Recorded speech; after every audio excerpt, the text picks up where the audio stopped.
siis mõningased viimased külgsid kotletiga. Auto sai meil müüdud. Ja nüüd siis keskendume teistele projektidele.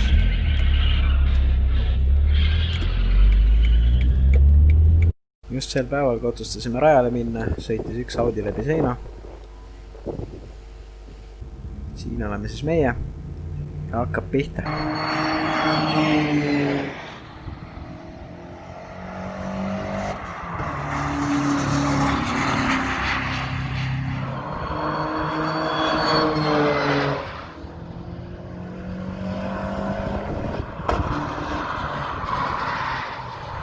Sel päeval oli siis õues sooja 22 kraadi.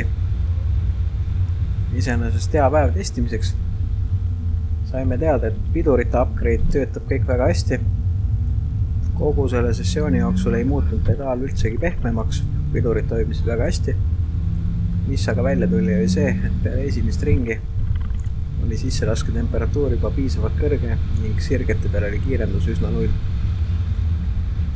Sellele kindlasti aitab lahenduse leida vesimetanol või siis mingisugused lisaventilaatorid. Aga jah, rääkides siin kurvide läbimisest ja iseenesest selle autoga on nagu palju kindlam tunne kui selle S4-ga.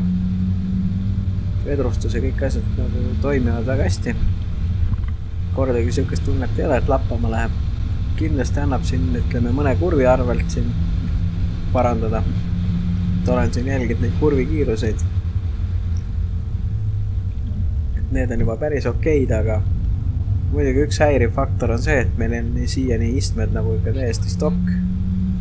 Ja enamus ajast, kus on järsemad kurvid, tuleb hoida roolist kinni, et istmes püsida, mitte ei saa tegeleda auto juhtimisega. Iseenesest see on ikkagi päris häiriv. Aga mis teha?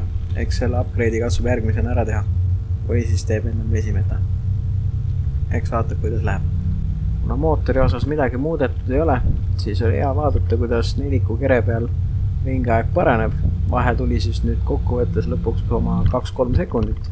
Põhimõtteliselt võis rahule jääda, aga meid tabas lõpuks sama probleem, mis ka esijoolise kere peal. Ehk siis turbo tuli kollektori küljest lahti. Ma arvan, et väljalaske temperatuurid lähevad lihtsalt piisavalt suureks ning lõppkokkuvõttes see asi põhimõtteliselt sulab nagu lahti.